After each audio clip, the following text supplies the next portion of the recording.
રાજકોટમાં ₹26.80 કરોડના ખર્ચે ભક્તિનગર રેલવે સ્ટેશનનો કાયાકલ્પ થઈ ગયો। અમૃત ભારત સ્ટેશન યોજના હેઠળ સ્ટેશનને આધુનિક સુવિધાઓથી સજ્જ કરાયું।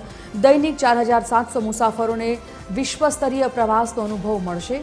નવા એસી વેઇટિંગ રૂમ, વીઆઈપી રૂમ અને આધુનિક શૌચાલય શરૂ કરવામાં આવ્યું તો સ્ટેશન બિલ્ડિંગને એસીપી ક્લેડિંગ સાથે આકર્ષક નવો રૂપ અપાયો। 12 મીટર પહોળો રૂમ, ફૂટ ઓવર બ્રિજ તૈયાર કરાયો તો લિફ્ટનું કામ ચાલુ છે। મહિલા અને પુરુષ માટે અલગ એર કન્ડિશન્સ પ્રતીક્ષાલયની સુવિધા ઉપલબ્ધ છે। દિવ્યાંગજનો માટે રેમ્પ અને વિશેષ પાર્કિંગ વ્યવસ્થા પણ કરવામાં આવી છે। 25,000 ચોરસ ફૂટથી વધુ વિસ્તારમાં ગાર્ડન અને સર્ક્યુલેટિંગ એરિયા વિકસાવાયો છે। પશ્ચિમ રેલવેના સીપીઆરઓ વિનીત અભિષેકે મીડિયાને સ્ટેશનનું નિરીક્ષણ કરાવ્યું હતું। पूरे एरिया को बाहर से जैसे ही हम आते हैं तो एक भव्यता जो है सबसे पहले हमें आकर्षित करती है। बहुत बड़ा एक हमने गार्डन डेवलप किया है। दिव्यांग पार्किंग है। पहले पार्किंग छोटी हुआ करती थी, उसकी पार्किंग की साइज हमने बढ़ाई। 2 wheeler parking, 4 wheeler parking.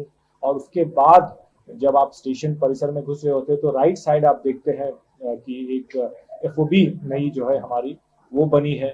Left side जो है एक और नई एफओबी बनी है।